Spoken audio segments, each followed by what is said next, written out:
são atingidos pela insônia e 45% da população assume que dorme mal. E esses números têm só piorado com esse tempo da pandemia, viu, gente? Infelizmente, é um outro problema que vem aí junto com a pandemia. É sobre esse assunto que a gente conversa agora com o Dr. Cícero Alves, que é médico especialista em distúrbios do sono, viu? Vamos lá, bom dia, doutor! Bom dia, Stefânia, tudo bem? Tudo bom? Muito obrigada por você estar aqui hoje junto com a gente, sua disponibilidade e levando uma informação para os nossos telespectadores. Você me escuta bem? Sim, estou ouvindo bem.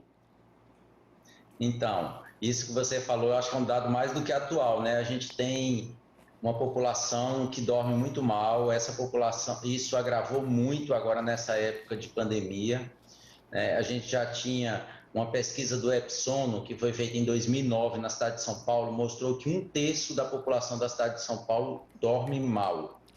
E isso em tempos de vida normal, de vida sem isolamento, sem esse estresse adicional que a gente está vivendo agora. Agora, você imagina nessa época agora em que a gente tem um bombardeio de informações ruins todos os dias nas redes sociais, na televisão, numa época em que a gente perdeu a rotina, né? A gente não tem mais horário para trabalhar, muitas pessoas trabalhando no home office, excesso de luminosidade, excesso de eletrônicos. Muitas pessoas optaram por trabalhar em casa à noite, no período noturno, e isso faz com que essas pessoas agravem problemas de sono que elas já poderiam ter anteriormente ou desenvolvam problemas que elas não tinham ainda. Essas pessoas que estão trabalhando em home office, doutor Cícero, a gente percebe que elas mudaram o horário, né? Se prolongam mais tempo no trabalho, fica com aquele horário incerto. O que elas podem estar fazendo para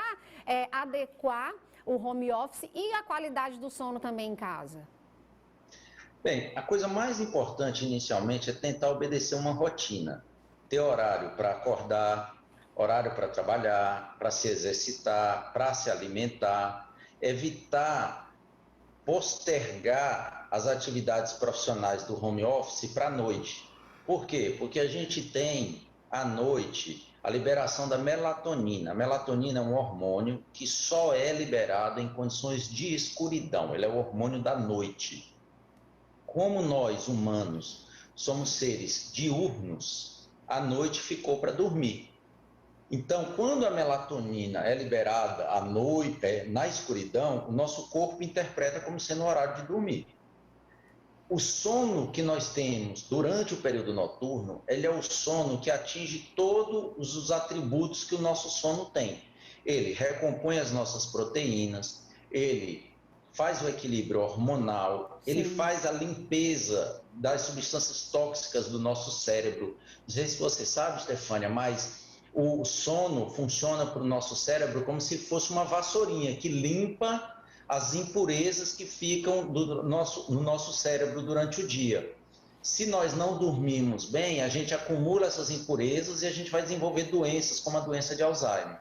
Isso tudo é principalmente durante o sono noturno. Sim. Então, equilíbrio de hormônio, recomposição de proteínas, equilíbrio de diabetes, equilíbrio da pressão arterial, trabalhar a memória, a cognição, a capacidade de aprender conteúdos novos, a limpeza do cérebro, isso que eu já comentei. Então, tudo isso o sono nos traz.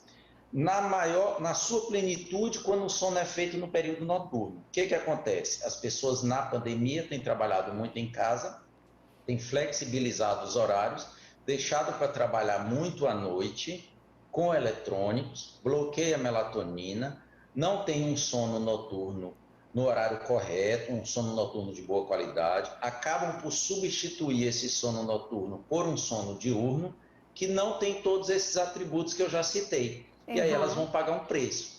Vão ganhar peso, vão descompensar o diabetes, vão virar hipertensos, etc. Nossa, doutor, e a gente está vendo aí, você acabou de falar que Alzheimer também pode ser causado com esse problema da insônia, né? Mas que outras doenças também podem trazer a insônia, né? Sei que a ansiedade é um grande problema para a insônia. Quais outras doenças, outros fatores também que podem estar acarretando essa insônia tão grande que vem em todas as pessoas e sem idade agora, né? Não tem mais idade. Sim. Bem, essa tua pergunta é muito interessante para a gente esclarecer para a população que a insônia, na grande maioria dos casos, ela é um sintoma de uma outra doença que está por trás. Então, aproximadamente 30% dos pacientes que têm insônia, eles a têm por problemas psiquiátricos, ansiedade generalizada, quadros depressivos, etc. 30%. Outros apresentam outras doenças do sono que também podem causar insônia. A apneia do sono, e aí eu chamo a atenção do sexo masculino, né? Os homens roncam mais do que as mulheres, e se você ronca é um sinal de que você pode ter apneia. Se você pode ter apneia, você pode desenvolver insônia. Síndrome das pernas inquietas, bruxismo do sono, outras doenças do sono. Então, a gente tem as doenças psiquiátricas, as doenças próprias do sono, a gente tem também doenças da tireoide que podem levar à insônia, uso de determinados medicamentos. Então, quais medicamentos principais? Remédios para pressão alta, remédios para refluxo, remédios para doença de Parkinson, tá? Alguns remédios que possuem estimulantes na sua fórmula, principalmente a cafeína, como a conhecida neosaldina. Então, são medicamentos que podem levar à insônia. E o mais comum de todos, que é a questão do gerenciamento dos hábitos próximo ao horário de dormir, a má higiene do sono. Discutir relacionamento, conta, problemas na hora de dormir na cama. Deixa para o dia seguinte. Deixa para o dia seguinte. Se expor à luminosidade de uma forma excessiva à noite. Ter uma alimentação totalmente irregular e próxima ao horário de dormir. Isso também atrapalha o sono. Então, enfim, você tem desde hábitos até outras doenças que podem causar insônia. Doutor, a gente tem uma pergunta aqui de telespectador. Ela está dizendo, eu acordo várias vezes à noite. O que posso fazer para melhorar, doutor? Então, se ela acorda várias vezes, ela tem um quadro que chama insônia de manutenção, que é aquela insônia de meio de noite. Provavelmente, ela deva ter algum distúrbio do sono que esteja causando essa insônia. Tem que investigar se ela ronca, então pode ser apneia, se ela sente algum incômodo nas pernas, tipo uma fadiga, um cansaço, pode ser síndrome das pernas inquietas. Enfim, é aquilo que eu comentei, a gente tem que investigar quadros psiquiátricos, outros distúrbios do sono, outras doenças orgânicas e maus hábitos. Essas quatro, acho que corresponde aí a 95%, eu poderia dizer, das causas de insônia. Doutor, muitas pessoas fazem uso de medicamentos contra a insônia. Esses medicamentos, eles podem causar dependência? Sim, uma parte deles, sim. Eu queria aproveitar essa tua pergunta para dividir a resposta em duas partes. Primeira parte, por que usar remédio para dormir sem orientação médica se você sabe que a grande maioria das insônias são causadas por um outro quadro, uma outra doença? Não é mais inteligente da nossa parte investigar qual é essa outra doença que está causando a insônia, tratar essa outra doença e ficar bom da insônia? Essa é a primeira parte da resposta que eu queria dar e levar essa reflexão para as pessoas. A segunda parte da resposta, eu diria que existem remédios que atuam única e exclusivamente no sono e que, portanto, têm uma tendência bem menor a levar à dependência.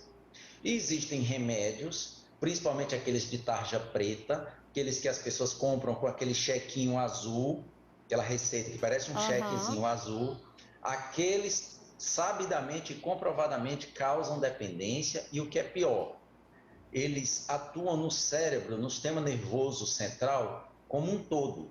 Então, eles não atuam só no sono, eles atrapalham a memória, eles atrapalham o equilíbrio. Então, eles têm uma série de efeitos colaterais, eles aumentam a chance de desenvolvimento da doença de Alzheimer no futuro. Enfim, nunca use um remédio sem orientação médica. Procure um especialista para saber se você tem necessidade de usar e, se tiver, qual e por quanto tempo. Nossa, doutor, muito obrigado pelos seus esclarecimentos, né? Eu vejo que no Instagram, gente, vamos colocar no Instagram do doutor Cícero, que está aí na telinha para vocês. Doutor Cícero está sempre trazendo dicas e esclarecimentos também para uma melhor qualidade de sono, não é isso, doutor Cícero? Sim, sim, a gente tem um conteúdo rico na parte de sono, a gente faz algumas lives, alguns bate-papos em que as pessoas são convidadas a interagir, elas entram como nós estamos conversando aqui, com imagem e entram durante a live e podem tirar todas as suas dúvidas. Então, é um compromisso nosso trazer essa atualização dos conteúdos do sono, que é uma área até então desconhecida das pessoas. Doutor, a gente tem muita pergunta, você teria que voltar novamente no programa para estar respondendo tudo. Por isso, fique o Instagram do doutor para você aí que está com